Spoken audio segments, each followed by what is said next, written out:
dearly beloved anointed ones. Every age sends its assassin.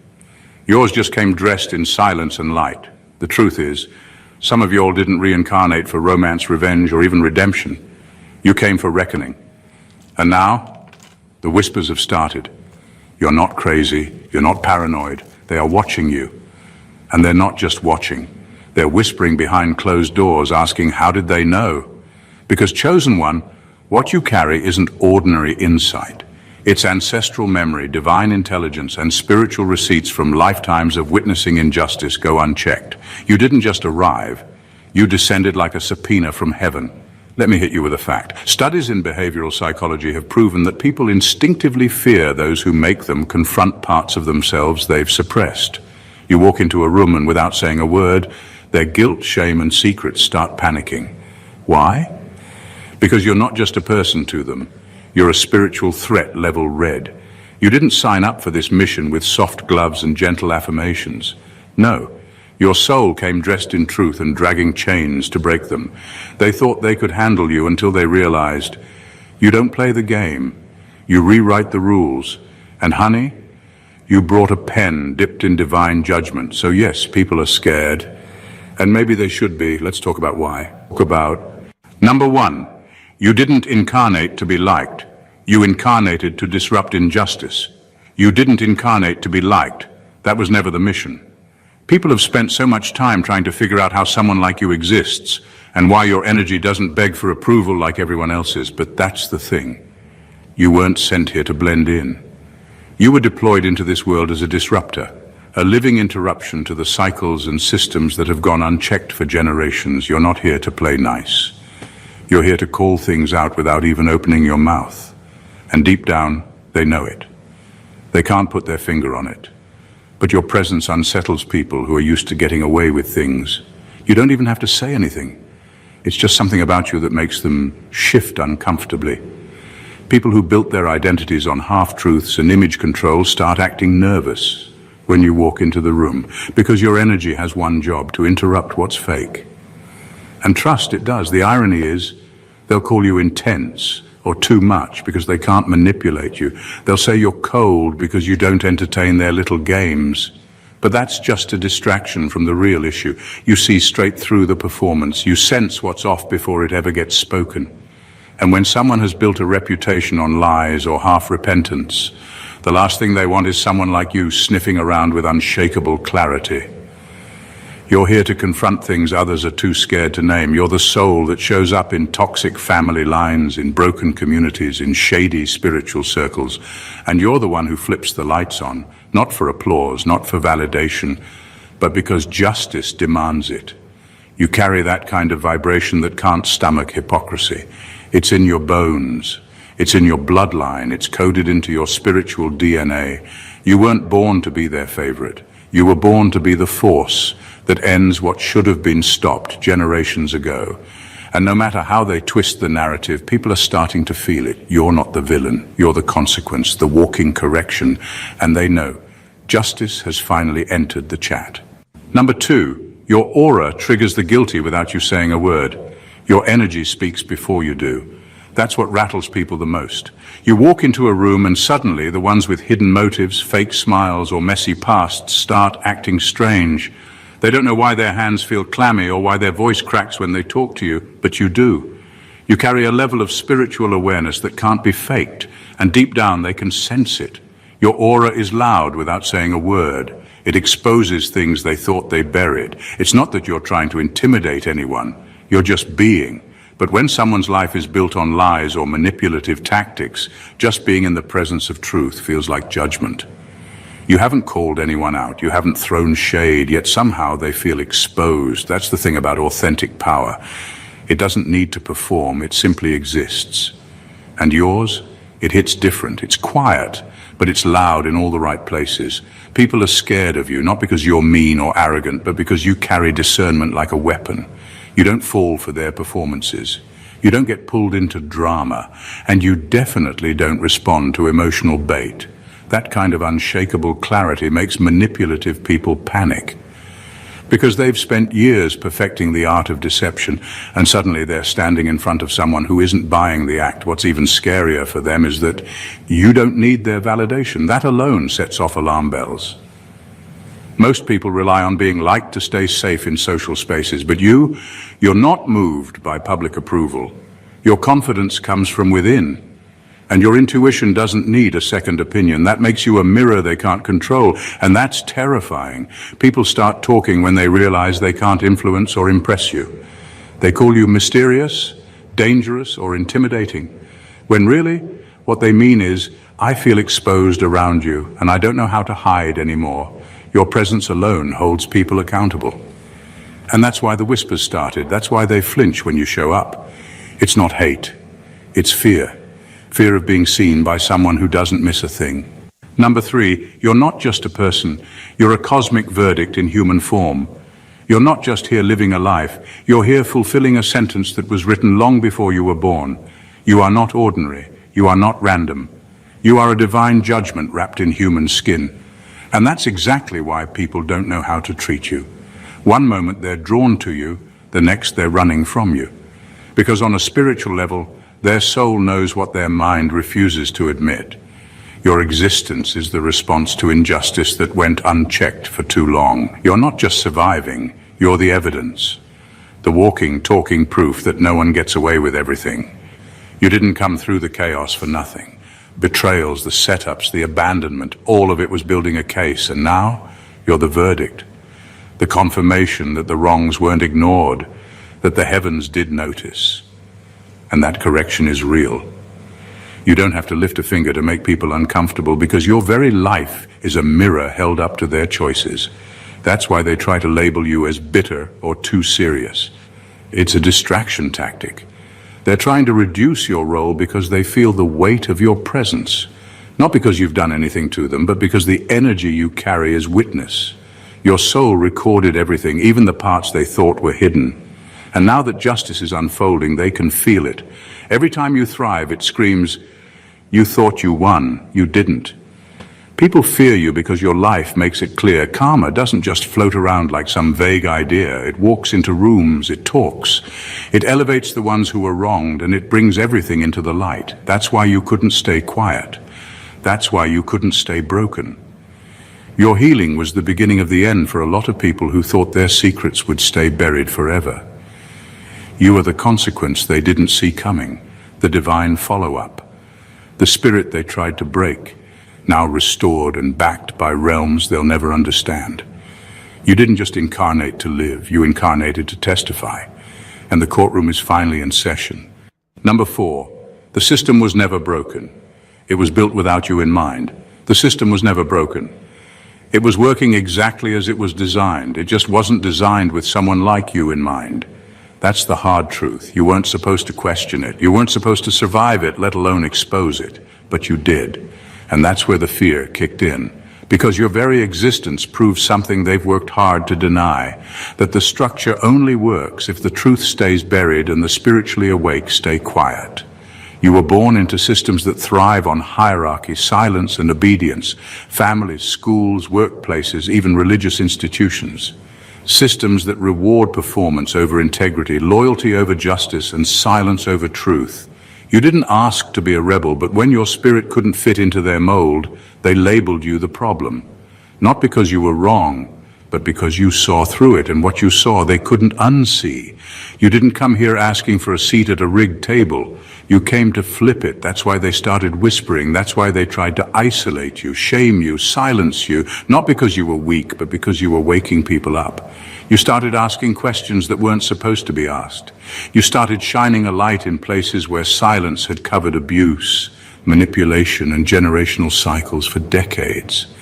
People get scared when you make injustice visible, because visibility kills control. When you name the thing that everyone's pretending not to see, you destroy the illusion they've been hiding behind. Suddenly titles mean nothing. Rituals lose their power. Reputations crumble. And that's why they treat you like a threat, because you are. Not to the innocent, but to the systems that protect the guilty. They were fine as long as the script stayed the same, as long as no one questioned the structure. But you didn't come to play that role. You came with ancestral backing and divine timing. You came with eyes that couldn't be shut and a voice that wouldn't shrink. You were never broken. The blueprint was just never made to hold someone like you. Someone who sees clearly and refuses to pretend otherwise. And now that you're visible, so is the truth. Number 5, your vibration is a threat because it doesn't respond to manipulation. Your vibration is a threat because it does not respond to manipulation. They have tried everything: fake smiles, strategic flattery, forced connections, sudden invitations to circles you were never allowed into before, but none of it works. Because you do not chase approval. You are not moved by surface-level validation. You do not crave inclusion in things that reek of control. That alone makes you dangerous, because in their world, power is maintained through influence. And if they cannot influence you, they cannot control you. They do not understand how to deal with someone who is not impressed by titles or seduced by groupthink. Someone who has seen what ego looks like behind closed doors. Someone who has felt betrayal up close. Someone who has already died to their old self and no longer responds to bait. They cannot figure out why you will not fold like others have, but it is simple. You have already faced the abyss, and you came back different. You are not interested in playing the game. You are not interested in climbing ladders built on flattery and fear. You do not do politics, especially when the price is your soul. That makes you incorruptible. And in systems built on manipulation, coercion, and illusion, incorruptibility is not just rare, it is terrifying. People do not know how to act around someone who cannot be guilt-tripped, peer-pressured, or emotionally blackmailed. They start to panic when their old tricks fall flat. They start creating stories about you. They call you arrogant, cold, unreachable. But the truth is, you just see through everything now. You are not better than them. You're just no longer blind, and that makes you impossible to use. This is why your vibration unnerves people. It is pure, it is clean, and it is untouchable by the tactics they built their identities on. They are not scared of what you say. They are scared that you cannot be bought, that you will not pretend, that you will not bend to power just because it has a title or a following. You are not rebellious, you are resolved, and that energy cannot be manipulated. So they do not know whether to fear you, hate you, or bow to you. Number 6. You're the last warning before divine retribution arrives. You're not just a person passing through, you're the final alarm before the storm. Before karma makes its move, before divine retribution steps in and balances what's been out of order for too long, God always sends a messenger, not a loud one, not always dramatic, but one who sees, who knows, and who gives the final opportunity for change. That messenger is you. You didn't come to beg people to treat you right. You didn't come to dance around abuse or tolerate cycles that destroy people silently. You came to make things visible, to hold space for truth before consequences arrive. That's why people felt nervous around you even when you were still finding your voice. It wasn't what you were saying, it was what you represented. You represented the end of pretending, the end of getting away with it. People had chance after chance to do right by you, to change, to acknowledge what they did, but instead many doubled down. They mocked your pain. They ignored your warnings. They manipulated the narrative. And in doing so, they rejected the divine grace that came through you. What they didn't realize is that rejecting you wasn't just rejecting a person, it was rejecting mercy. Because when God sends a chosen one to walk into a dark space, it's never just about that one person. It's a test for everyone connected to them. Will they change? Will they grow? Will they acknowledge the truth? Or will they keep playing games thinking time is on their side? You're not the destroyer, you're the witness. Your role is not to punish, but to make it undeniably clear that warning was given, that love was offered, that grace stood in front of them in human form, and now their response has sealed their fate. This is why your presence hits different. It's not just about your personality or your strength. It's what your presence means in the spirit realm. You are the prelude to divine correction, the calm before the reckoning, the final grace before the scales tip. They prayed they'd never see the day when consequences arrive, but now they're starting to realize that day came when you did. Number 7, your silence isn't weakness, it's spiritual courtroom protocol. Your silence is not what they think it is. They think you're quiet because you have nothing to say. They think you're passive because you don't fight back the way they expect. But they're wrong. You're not silent because you're scared. You're silent because you understand timing. You know there's a divine order to things. And right now you're not speaking because the spiritual courtroom is still gathering evidence. When someone has done wrong and done it repeatedly, there comes a time when the case against them builds in the spirit realm. Every lie, every betrayal, every manipulation, every setup, it's all being documented, not just by you, but by something higher. Your silence is not surrender. It's cooperation with that process. It's you stepping out of the way so justice can be served without contamination. This is what most people don't get. They expect you to clap back, to expose everything on your own timeline. But that's ego, that's flesh. You're operating on something deeper. You're not driven by emotions, you're led by discernment. You know that when a case is still unfolding, speaking too soon can disrupt the outcome. So you've learned how to wait, not in fear, but in faith. Not in weakness, but in sacred discipline. You're letting them talk. You're letting them twist the story. You're letting them laugh, gossip, deny, and play innocent. Why? Because you know the day is coming when all the facts will be undeniable, not through drama, not through vengeance, but through divine order. And when that day comes, no one will question why you stayed quiet. They'll realize you weren't silent, you were patient, you weren't avoiding confrontation, you were obeying spiritual law. The truth is, you could have dragged them a long time ago. You could have exposed the lies, revealed the masks, laid out the receipts, but you didn't. Because the real courtroom isn't on social media, it's not in conversations, it's in the unseen. And in that space, the judge never misses a detail. You move when the verdict is sealed, not when your feelings are hurt. And that's what separates you from the ones who are scrambling. You don't need to prove yourself. The divine will do it for you in full when it's time. Number 8, you were sent to places where justice was abandoned to restore it. You were not placed in chaos by accident. You were sent there. That family, that environment, that community, it was not a coincidence. You were assigned, handpicked by the divine, to walk into the exact places where justice had been abandoned for generations, places where silence had become tradition, where wrong was called right, where the truth was buried so deep people forgot what it looked like. You were born into it not to conform, but to confront it. From the very beginning, you noticed things others pretended not to see. The favoritism, the manipulation, the abuse, the secrets that everyone whispered about but never addressed. And you were told to stay quiet, to keep the peace. But something inside of you never could, because you were not born to protect dysfunction. You were born to end it. You carry spiritual intelligence that didn't come from books. It came from lifetimes, from ancestral memories, from a soul that has watched injustice play out over and over again. And this time, the divine sent you in with clarity and fire, not to scream or destroy, but to realign. You were sent to bring truth where lies had built entire legacies. That is why they treated you like the problem. That is why you felt like the outcast.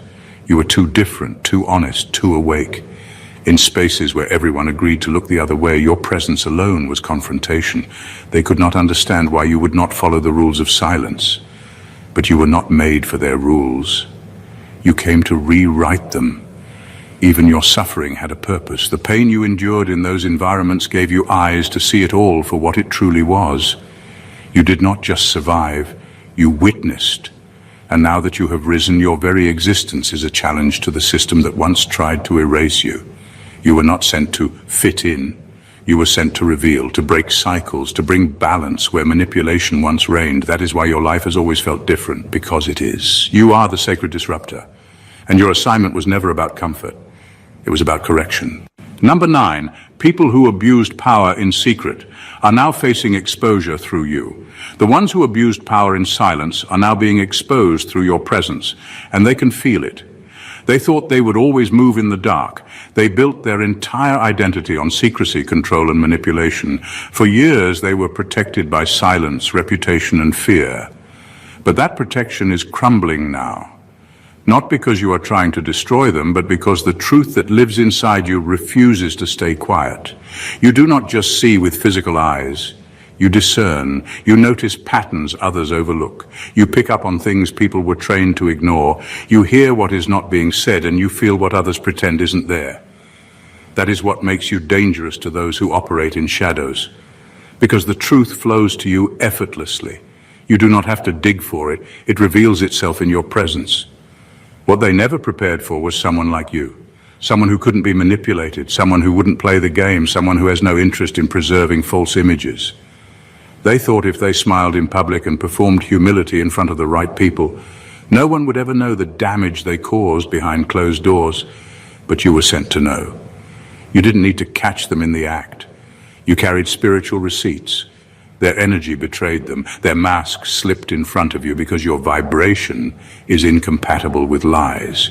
You don't have to argue or accuse. Your presence alone pulls the truth to the surface. That's why they avoid you. That's why their voice changes when you're near. That's why their hands shake when you speak. Their soul knows it's being seen. And the exposure you bring is not theatrical. It's not loud or attention-seeking. It's divine. It's quiet but irreversible. Because once the truth has been seen, it cannot be unseen. You are not outing them for revenge. You are revealing them because justice requires visibility. Their secrets were never going to survive forever, and your arrival marked the beginning of the end. You are not just a witness, you are the evidence. And now the lights are on, and they're standing in it. Number 10, you're a walking archive of spiritual surveillance. You are not just someone who went through hard things. You are the living record of what happened. Every lie they told, every betrayal they tried to bury, every time they pretended it never happened. It all lives in your spirit like a sealed file. You didn't forget. You didn't exaggerate. You witnessed it. And your soul documented every moment, not for revenge, but for the day truth would speak without shouting. They thought time would erase what they did. They thought if they avoided accountability long enough, the story would disappear. But it didn't. It lives in you, not as pain, but as evidence. They are not scared of your voice. They are scared of your memory, because you remember clearly. And more than that, you remember spiritually. You saw beyond what was said. You caught what was meant, even when the words sounded harmless. You picked up the real tone behind the smile, the threat behind the compliment, the guilt in their silence. What they didn't realize is that spiritual people don't just move on, they record. Your spirit is a sacred archive. Not because you hold grudges, but because heaven holds truth. And now, as the timing aligns, your story is being heard. Not just by people, but by powers greater than them. You're not testifying out of bitterness. You're not seeking sympathy. You are revealing what was hidden for too long. You are naming what others pretended not to see. They thought you were just the quiet one, the sensitive one, the misunderstood one. But what you actually were was the one watching, and now they are uncomfortable. Not because you've accused them, but because your existence proves they were never safe in their secrets. This is why they whisper about you. This is why they panic when your name comes up. You don't need to make a scene. You don't even need to tell your side publicly. Just you being here, healed, awakened, and still carrying divine clarity, is more than enough to shake their foundation. You are not just a survivor, you are the spiritual documentation that cannot be erased. And now, without saying much at all, your life is giving testimony, and they know the verdict is coming. Number 11, you break the cycle, not just for yourself, but for generations. You were never just fighting for yourself. From the very beginning, you were standing in the gap for generations, past, present, and future. You felt the weight of pain that did not even start with you. Patterns repeated through your bloodline, silence passed down like inheritance, trauma dressed up as tradition. You saw it all, and something inside you said, "This ends with me." That is why your life has been harder than most. You were not just dealing with your own wounds. You were confronting what had been left unchecked for decades, the abuse that no one spoke about, the manipulation that was normalized, the shame that got recycled and disguised as discipline or culture. You came face to face with it all, not to escape it, but to destroy it. And destroy it you did, not with rage, not with revenge, but with clarity, with truth, with healing. You refused to play the role. You questioned what others accepted. You broke away from family rules that were really just control. You said no to the cycle, even when it cost you relationships, acceptance, and peace. Because you knew the damage would not stop unless someone finally stood up. They did not expect it to be you. You were supposed to stay quiet. You were supposed to keep pretending. But instead, you became the brick wall they never saw coming. The moment their tactics stopped working on you, the cycle broke. The moment you chose to heal instead of repeat, the curse lost its grip. You are not just a survivor, you are the executioner of a legacy that needed to die, and your decision to break free has already shifted the future. Children you've not met yet, people you will never know, are already walking into something better because of what you dismantled. That is the power of your path. They tried to break you, but they did not know you were born to break it. The fear, the silence, the dysfunction, the shame, all of it. You were the interruption they never planned for. And now that the cycle has cracked open, there's no going back. You have changed the bloodline forever. Number 12, your justice doesn't look like revenge. It looks like revelation. They were prepared for a fight. They thought you'd come back with rage, with drama, with loud accusations and messy confrontations. That's what they expected, because that's what they would have done. But you didn't come for revenge. You came with something far more disruptive, truth. And that's what they never saw coming. Truth doesn't shout. It doesn't swing fists or throw shade. It just shows up, quiet, unbothered, unapologetic. And when it does, it ruins everything false without lifting a hand. That's what divine justice looks like through you. Not chaos, but clarity. Not destruction, but exposure. And that's why they are terrified. Because nothing survives the light. You didn't have to seek revenge. You became the proof.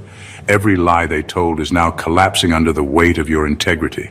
Every attempt to ruin your name is now making them look suspicious. Every alliance they built on gossip and control is falling apart. Not because you fought back, but because truth refused to stay hidden. That's the justice they never planned for. The slow, undeniable unraveling of their own false narrative. You're not trying to destroy them. That's not even your mission. But because you refused to play the game, because you stood your ground without bitterness, the entire board shifted. You weren't loud, but your evolution spoke volumes. And now the same people who laughed at you, dismissed you, or tried to silence you are watching their own reputations crumble. Not by your hand, by their own. This is what divine justice looks like. It exposes what they tried to bury. It reveals the intentions behind the smiles. It uncovers the deals made in secret. And when it lands, it leaves no doubt, because it doesn't need to be explained. It proves itself. You never needed revenge. You just needed to survive long enough for the truth to catch up. And now it has. Quietly, powerfully, without mercy for the mask. You didn't come for blood. You came with light. And in that light, every lie is losing its shape. Every false story is collapsing. And their real character, it's finally being seen by everyone. Number 13, you're a living mirror that cannot be distorted. You are not just another person to them. You are a mirror. A living, breathing reflection of everything they have tried to bury. That is why they react to you the way they do. You bring things to the surface, not by force, but simply by existing. When they look at you, they are confronted with the truth about themselves. And not the version they present to the world, but the one they have hidden even from their own awareness. They tried to distort you, they tried to reduce you, twist your story, mock your reactions, and gaslight your experiences. Because if they could make you look unstable, they could avoid facing what they had done. If they could manipulate your identity, they would never have to question theirs. But it did not work. You kept rising. You kept showing up with clarity. And no matter how much they twisted, you did not break. Now they cannot control the narrative. And that terrifies them because you are no longer reacting, you are reflecting. You no longer need to defend yourself or explain your side. All you have to do is be. That alone reveals everything they tried to hide. Your growth exposes their stagnation. Your strength exposes their manipulation. Your healing highlights the very damage they denied causing. And here is the part they really cannot stand. You did not become bitter. You did not become like them. You remained intact. And now their own reflection in your presence is unbearable. They see the lies they told, the masks they wore, the guilt they suppressed. And they blame you for that feeling, even though all you did was survive. People fear you not because you're dangerous, but because you can no longer be controlled. You are rooted, you are clear, and you are no longer available for distortion. They can say whatever they want, but the energy does not lie. And energy never forgets. You are not the problem. You are the evidence that they refuse to face themselves. And every time they see you living, breathing, thriving, they're forced to remember the truth they thought they buried. But now it lives in your light. And that light is impossible to twist. They thought they had the upper hand.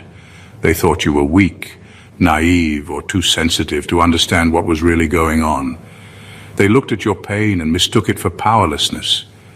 But they were wrong. What they were seeing wasn't defeat. It was data collection. You were watching. You were learning. You were staying quiet, not because you were scared, but because you were gathering truth. Every insult, every manipulation, every lie.